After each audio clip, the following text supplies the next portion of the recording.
PWA, aplicações híbridas ou aplicações nativas? Qual é a melhor escolha para o seu produto? Meu nome é Beto Muniz e se você ainda não precisou responder essa pergunta, pode acreditar, uma hora você precisará. E é por isso que eu decidi fazer este vídeo, para tentar, dada as minhas experiências, te orientar da melhor forma a responder essa pergunta, dados os aspectos de cada uma destas soluções. Sem ser tendencioso, afinal, tenho experiência com todas essas abordagens. Lembrando que a ideia não é dizer também qual é a melhor opção, pois não existe. Existe apenas a melhor ou melhores soluções para o seu caso. Afinal, todas essas abordagens estão de algum modo resolvendo problemas atualmente para empresas e usuários mundo afora. Então o ponto é, como identificar a melhor abordagem para a sua empresa e para os seus usuários? Para começar, bora falar um pouco sobre PWAs, ou Progressive Web Apps. Para quem não sabe, PWA são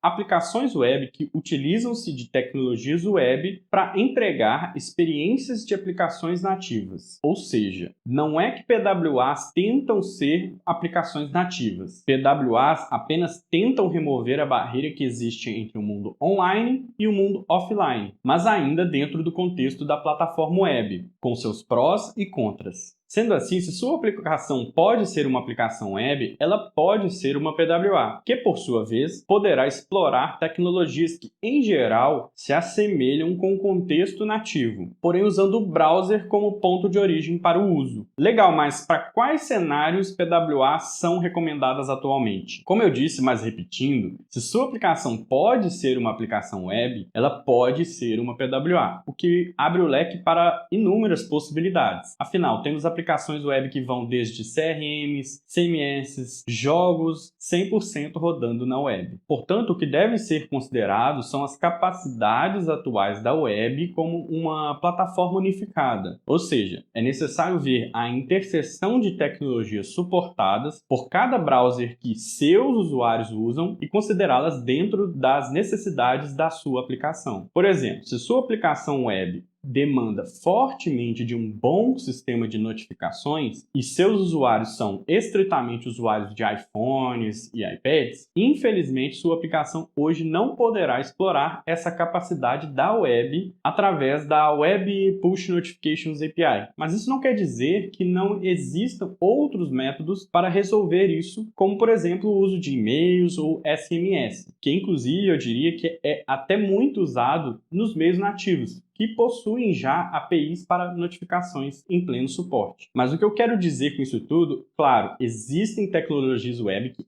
ainda não são suportadas plenamente na web, mas se elas não forem essenciais para a sua aplicação, vale reconsiderar a adoção de PWAs para a sua aplicação web. Afinal, sua aplicação poderá otimizar as experiências que seus usuários que já usam web para consumir a sua aplicação com as tecnologias já suportadas nos browsers que eles utilizam. Agora falando sobre aplicações híbridas, primeiramente o que eu quero dizer sobre aplicações híbridas é que são aplicações que se utilizam de um contexto de execução diferente do proposto pelo sistema operacional. Um exemplo de contexto de execução assim é o WebView, que, como o nome já diz, é um container que cria uma ponte entre o sistema operacional, e suas tecnologias nativas e as tecnologias web. Um exemplo de ferramenta que trabalha nesta condição é o Ionic, mas há também o Electron, o Quasar Framework, Sencha Touch, entre outros. A ideia desses frameworks é que você possa utilizar-se de tecnologias que são interpretadas por um motor que, por sua vez, dará acesso total às APIs nativas dos sistemas operacionais que suas aplicações estejam sendo executadas. Esse interpretador, em geral, é chamado de bridge, ponte ou, como eu disse, motor. Legal, mas para quais cenários aplicações híbridas são recomendadas atualmente? Aplicações híbridas são recomendadas, em geral, para criar provas de conceito, criar interfaces fáceis de se manter utilizando as tecnologias web, como o CSS, o HTML, o JavaScript, reutilizar ou integrar times com conhecimentos relacionados a desenvolvimento nativo, com times relacionados a desenvolvimento web. O problema desse tipo de abordagem pode ser apenas no motor que realiza a comunicação entre o sistema operacional e as tecnologias web, pois isso representa uma camada adicional de abstração entre esses dois contextos, e isso pode impactar negativamente na performance das suas aplicações, e nem tanto por conta dos motores, né, por conta do Ionic e tudo mais,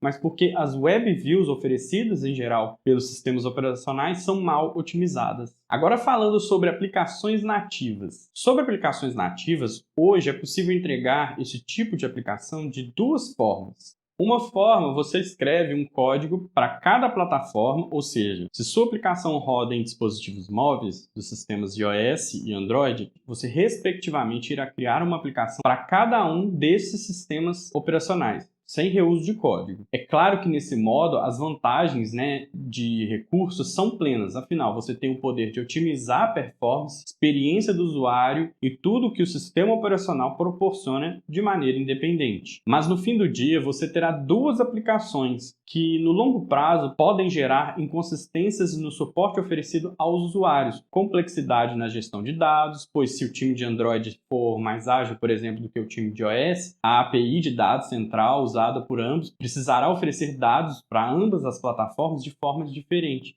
gerando mais pontos de falha na sua aplicação. O ponto desse método de criação de aplicações nativas é considerar se toda essa complexidade e gerenciamento extra, gerado pela criação de duas aplicações, valem a pena para o seu produto, pois, como eu já disse, suporte tecnológico não será problema, você terá pleno uso deles nos sistemas. A segunda forma de se criar aplicações nativas atualmente é através da transpilação de código, ou seja, é o ato de escrever código não necessariamente nativo e gerar entregáveis, builds nativas. Um exemplo de ferramenta que faz isso no mundo de aplicações móveis é o Flutter, o React Native e a plataforma Kotlin, entre outras, tem outras. Mas um adendo aqui sobre React Native é que ele herda mais ou menos o conceito de bridge, muito semelhante aos das aplicações híbridas, que eu já mencionei. Mas, diferentemente de um framework como, por exemplo, o Ionic, o resultado final do React Native, ou seja, o que ele renderiza o usuário,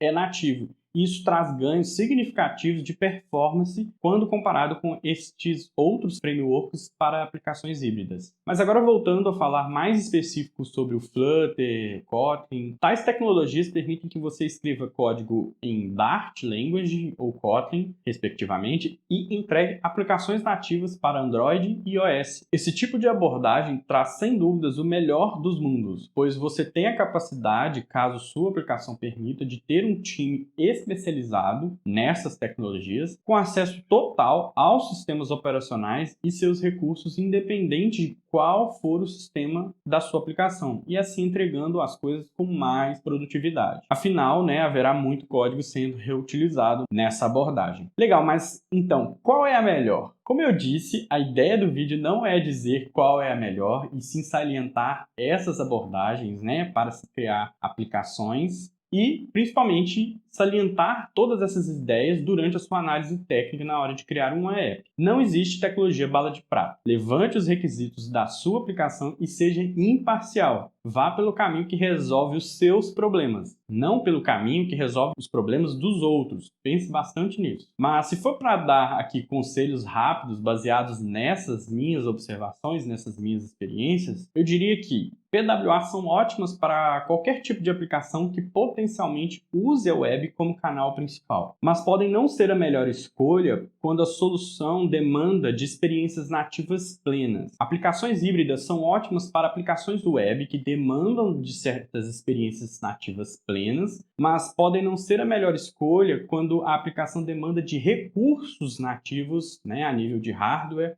plenos. Aplicações nativas são ótimas para aplicações que demandam desses recursos nativos plenos, mas podem não ser a melhor escolha técnica devido ao modelo improdutivo na hora de criar as suas aplicações, principalmente quando é executada em múltiplas plataformas. Mas em todo caso, dada algumas tecnologias atuais, como eu mencionei, o Flutter e o Kotlin, esse tipo de problema está com os dias contados, na minha opinião. Porém, ainda assim, devemos pensar em aplicações que atendem a todos de forma democrática, o que infelizmente aplicações nativas ou aplicações criadas com Flutter e Kotlin não conseguem resolver por agora, como a web já resolve há muito tempo. Mas para o vídeo de hoje era isso, pessoal. Espero que tenham gostado. Com certeza esse é um vídeo para salvar nos favoritos e sempre voltar nele para refletir que não devemos ser tendenciosos nas nossas análises técnicas, mas sim levar os critérios positivos e negativos de cada abordagem, de cada cenário que a gente está vivendo, para sim dar as melhores respostas para perguntas complicadas como a do título desse vídeo. E como sempre, se gostou, se inscreva, aperte no sininho e comente. Vai fazer muita diferença para mim e os meus vídeos vão chegar até você mais facilmente. Mas era isso.